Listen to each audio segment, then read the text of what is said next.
Assalamualaikum warahmatullahi wabarakatuh dan salam sejahtera. Saudara-saudari, Malaysia pernah menjadi tatanan contoh dan harapan kepada dunia tatkala kemajmukan menjadi elemen yang mengikat persaudaraan antara kaum di negara ini.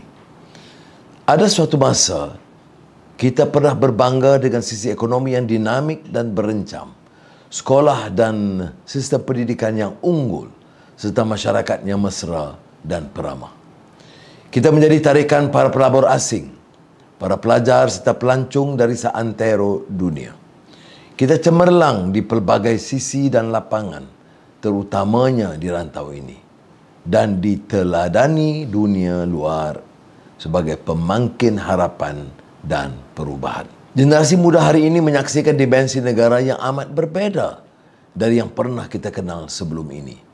Kesepaduan antara kita semakin melonggar. Tahap kesejahteraan rakyat terus memburuk.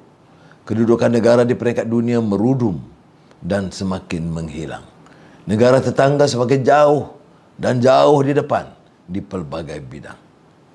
Tantangan ekonomi yang dihadapi rakyat di bawah menjadi semakin sulit tatkala harga barangan asas terus melonjak dan menjadi beban kepada warga yang miskin dan melarat untuk menjamin kelangsungan hidup untuk keluarga dan anak-anak. Harga ayam melambung naik. Harga cili semakin mahal. Harga minyak semakin tidak masuk akal. Harga telur tak ada.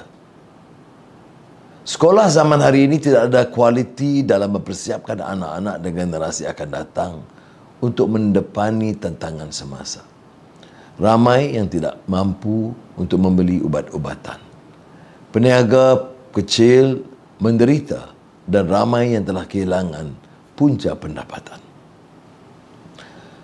Adalah menjadi kewajipan pemerintah dalam memastikan negara dan khazanah diurus dengan sikap yang bertanggungjawab dan memastikan wang rakyat tidak dihalalkan ke arah pembaziran dan kebajatan selain menjamin asas hidup seperti sekolah yang baik, bekalan makanan yang mencukupi, doktor dan para perawat yang berkemahiran, serta akses yang adil kepada sistem kesihatan. Kerajaan tidak boleh alpa terutamanya dalam memastikan rakyat mampu menggapai tahap kehidupan yang munasabah untuk diri serta keluarga mereka. Malaysia adalah tanah terbilang dan diberkati dengan pelbagai khazanah yang tinggi nilainya serta rakyat yang tinggi daya kemahiran. Bagaimana mungkin kita benarkan watak-watak yang rendah mutu dan kemampuan mengancam sisi ini? Rakyat Malaysia yang akan keluar mengundi pada hari Sabtu mempunyai peluang yang amat baik dalam melakar masa depan mereka. Apa yang kita perlukan saat ini adalah sistem ekonomi yang membela nasib semua. Kita boleh.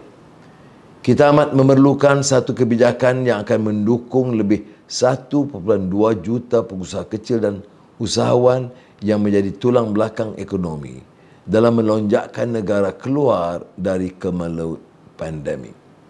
Kita mesti menggalakkan inovasi dan mewujudkan lebih banyak peluang pekerjaan yang berkualiti dengan upah yang tinggi. Kita lakukan yang terbaik dalam memastikan kebajikan ibu bapa kita terbela di mana wang simpanan mereka habis digunakan saat pandemik menyerang serta menjamin masa depan yang gemilang buat generasi muda untuk mencapai kesejahteraan. Kita komited untuk menyokong dan menjaga kebajikan semua penjawat awam. Segala matlamat yang digariskan ini tidak mampu dicapai tanpa dukungan mereka dan kepimpinan yang terampil dari pasukan harapan. InsyaAllah, saudara akan menjadi saksi kepada penambahbaikan mutu perkhidmatan awam serta komitmen yang diperbarui untuk memperbaiki kehidupan rakyat ke suatu tahap yang belum pernah disaksikan. kita boleh. Kita boleh laksanakan kesemua impian ini dengan sebuah kerajaan yang stabil. Sebuah kerajaan ini akan menjadi stabil jika ia patuh kepada perlembagaan. Ini termasuklah memelihara agama Islam sebagai agama persekutuan, bahasa Melayu sebagai bahasa kebangsaan, penetapan hak keistimewaan orang Melayu dan Bumiputera, serta kedaulatan Raja-Raja Melayu. Sementara itu, hak setiap rakyat berbelang kaum akan terus terpelihara dan maruah mereka dihormati laksana sebuah keluarga. Sebuah kerajaan itu akan menjadi stabil jika para pemimpinnya berkhidmat demi rakyat, bukan untuk kepentingan diri sendiri. Sebuah kerajaan itu akan menjadi stabil jika pimpinannya punya akhlak, menolak rasuah dan menjunjung kedaulatan undang-undang. Saudara-saudari sekalian, harapan menawarkan suatu formula kestabilan kerajaan kepada rakyat Malaysia yang akan melaksanakan dasar-dasar untuk mengembalikan kegemilangan negara. Harapan terdiri daripada satu pasukan yang komited terhadap agenda yang mengangkat budaya ihsan dan rahmah buat seluruh rakyat Malaysia. Pemimpin kita telah membuktikan kejujuran dan integriti mereka. Menerusi khidmat mereka kepada rakyat, kita akan memulihkan keyakinan antara rakyat dengan kerajaan.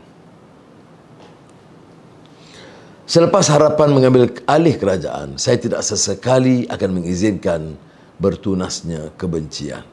Saya tegaskan bahawa sikap permusuhan dan kebencian sesama kaum tidak ada tempat dalam negara kita.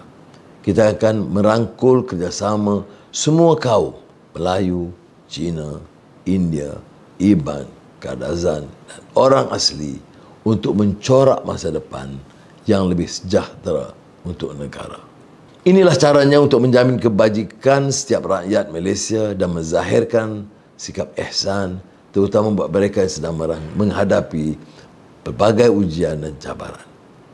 Saudara-saudari yang dimuliakan, pilihan raya ini bukan soal menukar Perdana Menteri. Pilihan raya ini merupakan peluang terbaik untuk menyelamatkan negara dan melakukan perubahan yang menyeluruh untuk memulihkan negara kita tercinta. Saudara-saudari, tiap 5 tahun sekali, saudara punya kuasa untuk menentukan ke mana hala tuju negara. Tiap 5 tahun sekali, saudara punya kuasa untuk menentukan kerajaan bagaimana yang saudara impikan. Manfaatkanlah kuasa demokrasi di tangan saudara dengan sebaik mungkin. Yakinlah, insya-Allah, bahawa kita masih punyai harapan. Bersama kita boleh. Wassalamualaikum warahmatullahi wabarakatuh.